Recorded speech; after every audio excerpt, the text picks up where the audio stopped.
পশ্চিমবঙ্গের মুসলমানেরা গরু জবাই করতে পারলো না, কেউ কেউ করেছেন, কেউ কেউ করতে পারে নাই। আবার অনেক ক্ষেত্রে আমি যতটুকু জানলাম, ভারতের এক ভাই আমাকে ফোন দিয়ে বলতেছে, হুজুর কুরবানি জবাই করতে দেবে, তবে আড়ালে, মানুষের চোখের সামনে, বাজার এলাকা যেখানে জনগণ বেশি, লোকজন বেশি, এমন জায়গায় পশু জবাই করা যাবে না। তারা বলেছেন যদি তোমাদের জবাই করাই লাগে একটু আড়ালে, লোকচক্ষুর আড়ালে, গোপনে গোপনে জবাই করো। একদিক দিয়ে উপরের নেতা যিনি মুখ্যমন্ত্রী, উনি তো ডাইরেক্ট বলেই দিছে যে গোমাতাকে হত্যা করা যাবে। আবার এই দিকে যারা স্থানীয় নেতা, এরা আবার বলতেছে জবাই করো, কিন্তু প্রকাশ্যে নয়, গোপনে।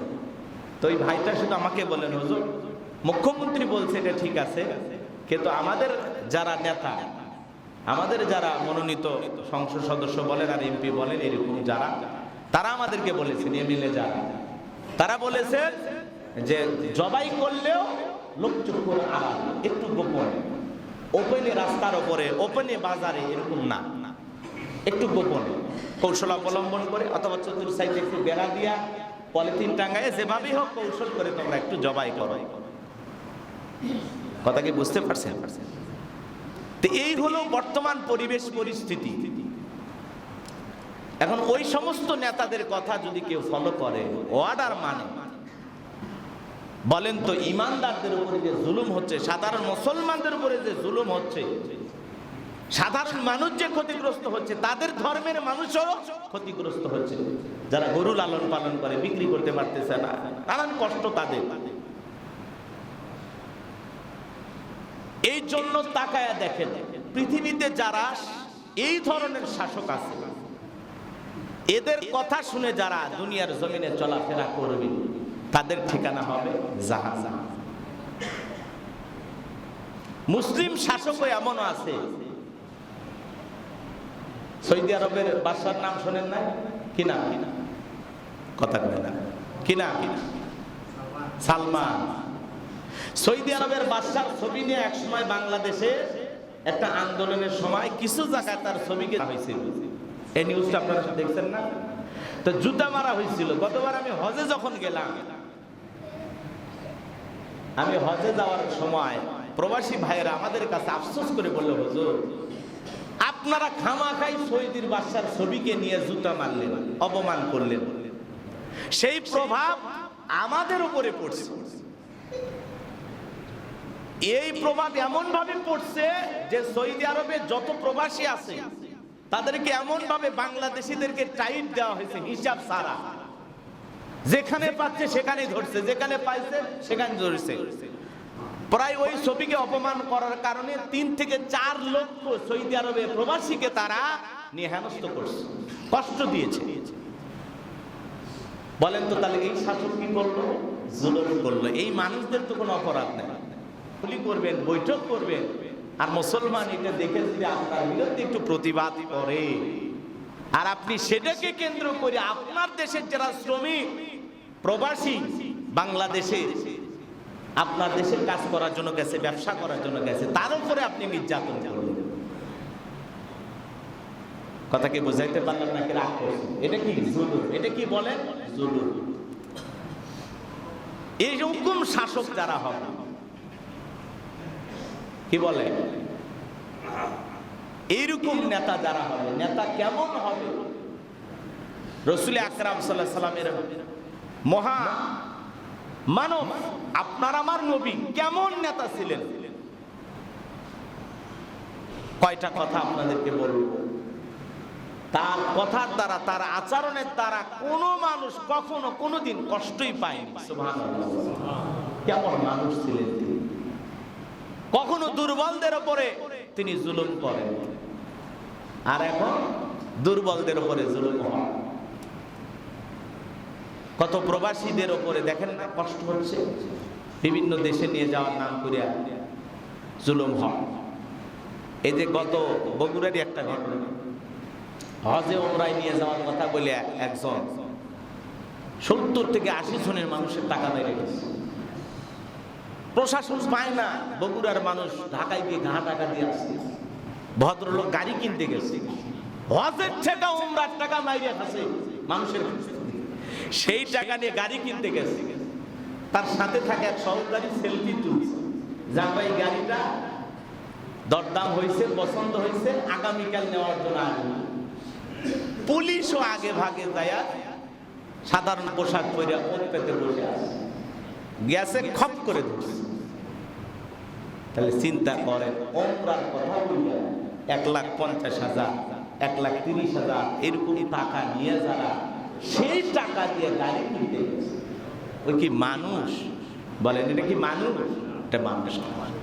তো এইরকম যারা, এদের ছত্রছায়ায় যারা বড় হয়, এইরকম নেতা যারা, তাদের ছত্রছায়ায় যারা বড় হয়, তারা নিজেরাও জুলুম করে, আশেপাশে যারা থাকে তাদেরকে দিয়েও জুলুম করা। এই জন্য সেদিন তারা আফসোস করে বলবে, অকালু রব্বানা ইন্না আতানা সাদাতানা ওয়া কুবারানা ফাআদাল্লুনা সাবিলা। হে আমাদের রব, আমরা দুনিয়াতে নেতাদের কথা মানতাম, বড়দের কথা মানতাম, তারাই আমাদেরকে পথ ভ্রষ্ট করে জাহান্নামে নিয়ে আসছে। এই জন্য আল্লাহ রাব্বুল আলামিন সূরা নিসার 59 নম্বর আয়াতে সুন্দর করে জানায়া দিলেন, ইয়া আইয়ুহাল্লাযীনা আমানু আতিউল্লাহা ওয়া আতিউর রাসূলা ওয়া উলিল আমরি মিনকুম ফাইন তানাযা'তুম ফি শাইইন ফারুদ্দুহু ইলাল্লাহি ওয়ার রাসূলি ইন কুনতুম তু'মিনুনা বিল্লাহি ওয়াল ইয়াউমিল আখির যালিকা খায়রুন ওয়া আহসানু তা'ওয়িলা। হে ঈমানদারগণ, তোমরা আল্লাহ এবং রাসূলের আনুগত্য করো, এবং তোমাদের জন্য যারা বিচারক, যারা উলিল আমর, যারা তোমাদের নেতা, অভিভাবক, শুধুমাত্র এখানে নেতা বলতে শুধুমাত্র সমাজের নেতাদেরকে বোঝানো হয় নাই।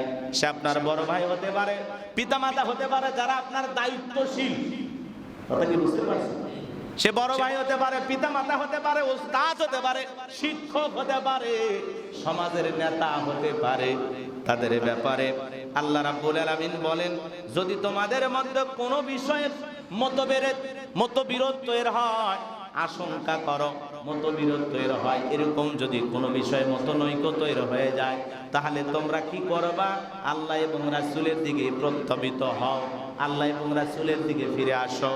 যদি তোমরা আল্লাহ এবং পরকালের প্রতি বিশ্বাস স্থাপন করো, এটাই হলো তোমাদের জন্য কল্যাণকর।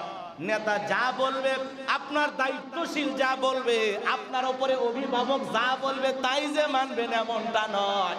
আপনার পিতামাতাও যদি আপনাকে ইসলামের বিরুদ্ধে কোনো আদেশ দেয়, যেটা কোরআন সুন্নাহ বিরোধী, এমন কথা পিতামাতা বললেও মানা যাবে না, নেতা বললেও মানা যাবে না, বড় ভাই বললেও মানা যাবে না, ইমাম সাহেব বললেও মানা যাবে না, পীর সাহেব বললেও মানা যাবে না, বক্তা বললেও মানা যাবে না। কথা কি বললো আর মেনে নিলে, এরকম না।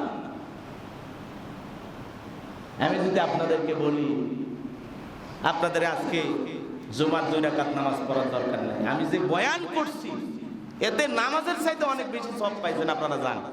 কি বলেন, যাবেন না? এই আদেশ দিলে যাবেন না? আমি ইমাম বললাম যাবেন না?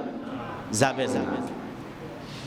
আমি যতই বড় বয়ান দেই, যত সুন্দর কথাই বলি, যতই ভালো লাগুক আপনার কাছে,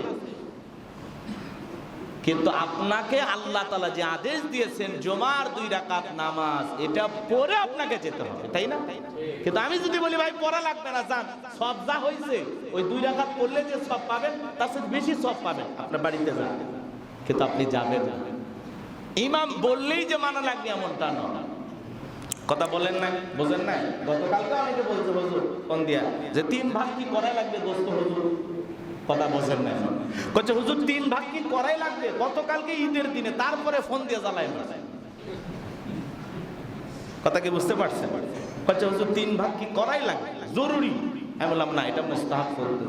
তবে পদ্ধতিটা খুবই সুন্দর। আল্লাহ বলেছেন ফাকুলু মিনহা ওয়া আতঈমুল বাইসাল ফাকির, তোমরা নিজেরাও খাও, অভাবগ্রস্ত দুস্থ যারা আছে তাদেরকে দাও, দেয়া ভালো। আর আপনি যদি মনে করেন আপনার পরিবারের অনেক সদস্য যে কুরবানি দিয়েছেন এই গোশত আপনার পরিবারের হওয়াই কঠিন, তাহলে পুরোটাই খান। কথা কয় না? মানে আপনাদের সদস্য এত বেশি পরিবারে, কথা বুঝতে পারতেছেন নাকি রাগ করতেছেন? পরিবারের সদস্য যদি এত বেশি হয় যে হুজুর যেটুকু পাইছি এটুকু দিয়ে আমাদের হওয়াই কঠিন, তাহলে খেয়ে ফেলে পুরোটা আপনি খান। আল্লাহ শুধু দেখবে আপনার নিয়ত। কি দেখবে? নিয়ত। কোন আশায় কুরবানি দিয়েছেন আল্লাহ এটা দেখবে। কি নিয়তে দিয়েছেন, কি উদ্দেশ্যে কিনছেন? আরে ভাই ওটা কেনার সাথে সাথে তো আল্লাহর জানা হয়ে গেছে নাকি? আপনি কোন নিয়তে কিনছেন এটা আল্লাহ জানে না? প্রকাশ করার দরকার নাই তো, বলার দরকার নাই। আপনার অন্তরে যেটা হয় আল্লাহ ওইটা দেখে ফেলেছে। সে দেখার ক্ষমতা আল্লাহর আছে না? না, হ্যাঁ? বান্দা ইশারায় কি বলে, মনে মনে কি ভাবে, সেটা আমার আল্লাহ জানে কিনা? জোরে বলেন জানে কিনা? অবশ্যই জানে। তো যাই হোক, আমি আর কথা বাড়াতে চাই না, আপনাদের উদ্দেশ্যে এতটুকু বলতে চাই, কুরবানির গোশত 3 ভাগ করে বন্টন করেছেন, খুবই ভালো কাজ করেছেন। উদ্দেশ্য হলো নিজে খাবো, আত্মীয় স্বজনকে দিয়ে খাবো, প্রতিবেশী যারা দিতে পারে না তাদেরকে দিয়ে খাবো, আলহামদুলিল্লাহ। তো অনেক ক্ষেত্রে মন খারাপ, যেটা আমরা অনেক আগে বলেছি, যে অনেক সময় যাদেরকে দিয়ে কোটা বাসা করেন কষা, এদের ক্ষেত্রে মন খারাপ, অনেকে আবার রাগও করে।